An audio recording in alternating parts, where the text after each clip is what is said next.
சுபாஷினிஸ் ஜாஸ் கிச்சனுக்கு உங்களை வரவேற்கிறேன். நான் இப்போ செய்ய போகிற ரெசிபி வந்து ரொம்ப சிம்பிள், ஃப்ரெஞ்ச் டோஸ்ட்டு. அதுக்கு நான் ஒரு எக்கு உடச்சி ஊற்றிருக்கேன். அது கூட வந்து நான் ஒரு பிஞ்ச் மஞ்சத்தூள் சேர்த்துக்கிறேன், அந்த ஸ்மெல்லு வராமல் இருக்க.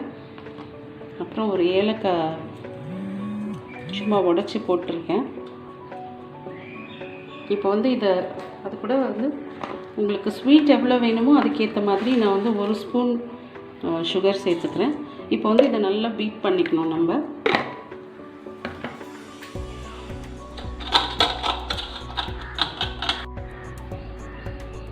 பாருங்கள், இது நல்லா பீட் பண்ணியாச்சு. இப்போ இதில் வந்து நான் வந்து ஒரு 1/2 கப்பு மில்க் சேர்த்துக்கிறேன். அதையும் நம்ம நல்லா கலந்து விட்டுடலாம்.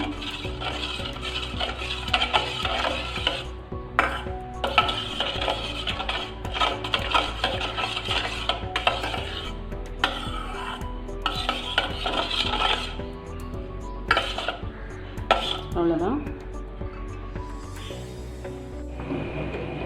பாருங்கள், இப்போ நான் வந்து தோசைக்கல் வச்சு அது சூடாகிடுச்சு. நான் லேசாக நெய் சேர்த்துக்கிறேன். பட்டர் போட்டு செஞ்சாலும் நல்லாயிருக்கும், பட் எங்களுக்கு வந்து பட்டர் அவ்வளோவா பிடிக்காது. ஸோ நான் நெய் சேர்த்துக்கிறேன். ஸ்ப்ரெட் பண்ணி விட்டுக்கலாம்.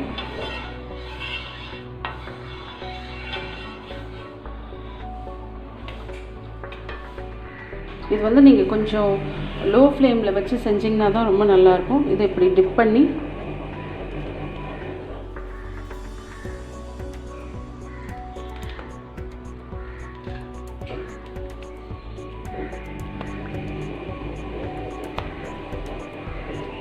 ஏலக்காய் வந்து சும்மா ஸ்மெல்லுக்காக தான், இந்த முட்டை ஸ்மெல்லு தெரியாமல் இருக்கிறதுக்கு. அவ்வளோதான். இது வந்து கொஞ்சம் நல்ல லோ ஃப்ளேம்லேயே இருந்தால் நல்லாயிருக்கும், கொஞ்சம் கிறிஸ்பியாக.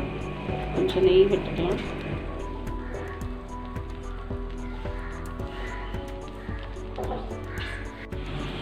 திருப்பி போடலாம்.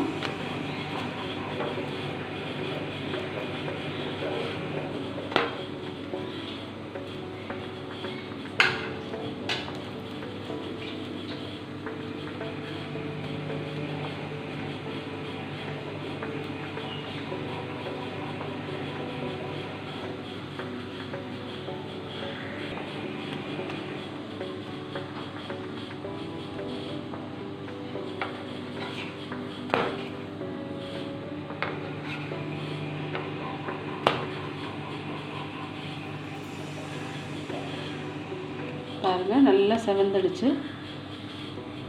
குட்டீஸ்க்கு செஞ்சு கொடுங்க. ஹெல்த்தியான பிரேக்ஃபாஸ்ட்டு. காலையில் அவசரமாக ஸ்கூலுக்கு போகிறவங்களுக்கு இது ரொம்ப ஹெல்ப்ஃபுல்லாக இருக்கும். ரொம்ப டேஸ்டியாகவும் இருக்கும். ட்ரை பண்ணுங்கள். ரொம்ப ஈஸி தான் இது. ஆக்சுவலாக எல்லாருக்குமே தெரியும். இது வந்து பேச்சுலர்ஸ்க்காகவும் பிகினர்ஸ்க்காகவும். இது என்னடா இவ்வளோ ஈஸியாக இருக்கிறது ஒரு பெரிய ரெசிபி மாதிரி சொல்கிறாங்களேன்னுலாம் நினச்சிக்காதீங்க. சில சமயத்தில் இந்த மாதிரி ரெசிபீஸ் தான் நம்மளுக்கு அவசரத்துக்கு உதவுறது. ட்ரை பண்ணுங்கள் நீங்களும். அவ்வளோதான், ரெடி ஆகிடுச்சு. இது சுட சுட சாப்பிட்டா அவ்வளோ சூப்பராக இருக்கும். ட்ரை பண்ணுங்கள். தேங்க்யூ.